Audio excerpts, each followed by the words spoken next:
Chapter 137. Lorton Cats. Every part of Lorton had a clouder of cats that lived on the compound.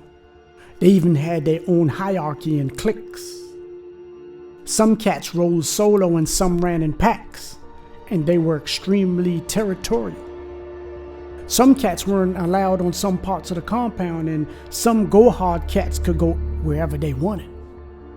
They were a microcosm of Lorton itself. Sometimes the best narcotics would be across the compound in 3 blocks. It was almost impossible to get to it unless a cop brought it over or someone in the only population block on the compound was able to transport it. But that was extremely risky. Men had to be innovative, and the cats were sometimes our best friends. I was in 4 block, and while out in the rec yard, which was between each cell block, I would call one of the reliable cats over. Cash would be stuffed under his collar, and then the person across the compound would yell out for him. "Hey Goldie, hey kitty kitty kitty kitty kitty." They would have a can of tuna for him. He would run across the compound, and when he got there he would have to squeeze through a tiny gap in the gate. They would then replace the money with the product while he was eating his delicacy. Then they would take the tuna from him, and I would call Goldie back. "Hey Goldie, hey kitty kitty kitty kitty." And Goldie would then run back across the compound, completing the transaction and getting another can of tuna. One day Goldie got tired of being a flunky and decided to take someone else's dope to another cell block. Another guy knew what Goldie was doing, and he took the dope. He was able to enjoy a 3-hour nod before he was butchered a few hours later. Chapter 138. Sentencing. There was a TV at the front of the cell block on the bottom tier, but I was moved on to the top tier. So in order to see the TV, I would wrap up some newspapers real tight into a long pole and attach a 6-inch plastic mirror onto the end of it. We called it our eyes, since it allowed us to see down the tier. I would then slide the pole with the mirror at the end of it across the floor so it could hang off of the top tier, and position it so I could sit at my bars and watch TV. Today I was waiting for the news to come on. My brother and 2 of his co-defendants were being sentenced. As it began, a few homies yelled down the tier for me to put my eyes out. The news reporter was speaking. The bailiff asked for all to rise as the judge exited the chambers and entered the courtroom. Everyone rose except for the defendant, Mr. Mowatt. This made everyone proud. As the judge asked him if he had anything to say before he's sentenced, he rose from his seat and spoke. "Yes, I'd like to say that all those lies in the media about Benny Lee Lawson being scared or whatever is just that. Lies. That's my man, my comrade for life." He brought his right fist across his body and pounded his chest. And he represented to the fullest.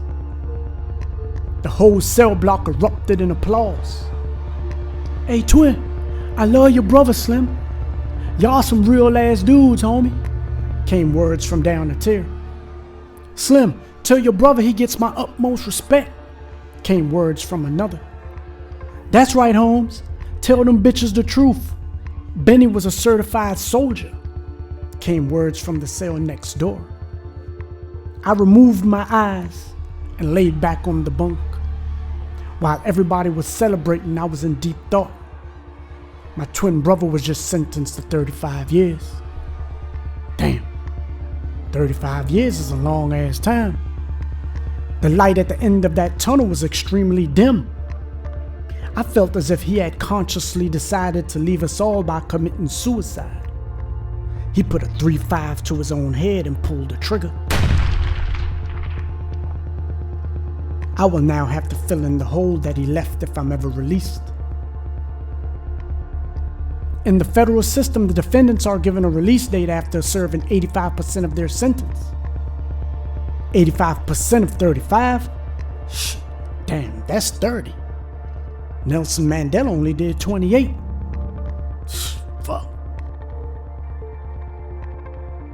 While working out the next day, I got called for a legal visit.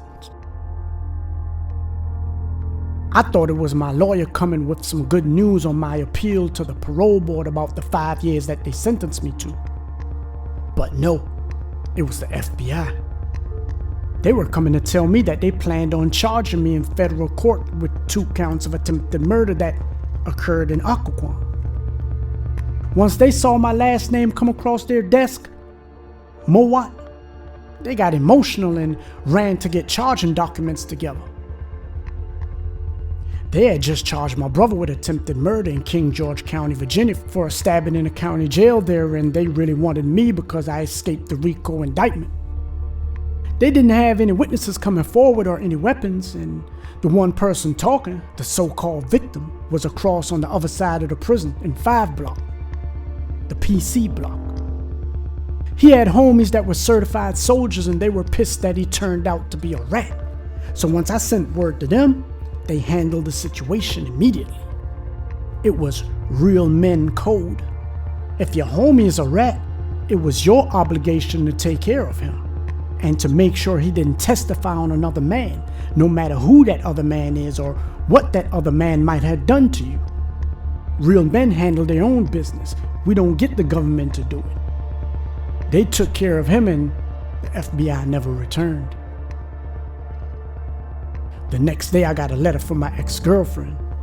She even sent a few pictures so I can see how she looks. She was still the most beautiful girl in the world. She didn't look like she aged 1 day, even though it was almost 8 years since I last saw her, when we were teenagers. She had got my information from her uncle who kept close tabs on me. She wanted to come and visit, though she expressed her fear of Lorton and its reputation. My family and homies would come and visit me once in a while also. I didn't want visits, but my not wanting visits was also a defense mechanism. When you are into your bid, it means you have your daily program down and you don't want to upset it for something that's precarious. Meaning, you work out at a certain time every day. You study, you listen to the same radio shows, watch the same TV shows, smoke weed at a certain time, sip wine at a certain time, depending on what officers were working. You are into your bid. Bidding. You're programming. Doing the same thing every day allows the time to go fast, and we want it to go as fast as possible. If you're expecting a visit, you cancel your workout, your studies, your weed, and watching your TV shows because you can't focus on them while you're waiting for your name to be called for the visit. You get ready, haircut, maybe a shape-up, break out your fresh Lorton jail outfit that you've been keeping between your mattress and the steel bed frame to keep it fresh like it's been ironed. And you wait until your name is called. You're looking forward to the visit so much. You're thinking of what you're going to say, what she thinks of you, how she looked, how you look. Was she harassed? Did she feel violated getting searched? Are you a burden? If the prison is locked down because of some emergency, or if your visit somehow didn't make it, or in some cases were lying, your whole day and even a couple of days is messed up.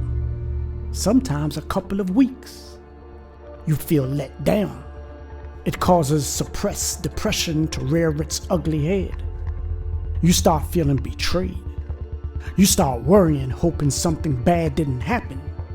You're making phone calls, which I rarely did. The next 2 weeks, which would normally feel like 2 days, now feel like 2 months. Time has slowed to a crawl. 60 minutes feel like 6 hours. 24 hours feel like 24 days. 1 week feels like 1 month. The smallest things make you angry and aggressive and may cause you to overreact to something frivolous. Now you have to psychologically get back into your bed. Get back to the time moving fast again. 3 weeks feeling like 3 days instead of 3 days feeling like 3 months. So to avoid all of that stress, I'd rather just stay into my bed and not have visits. I told my ex-girlfriend not to come.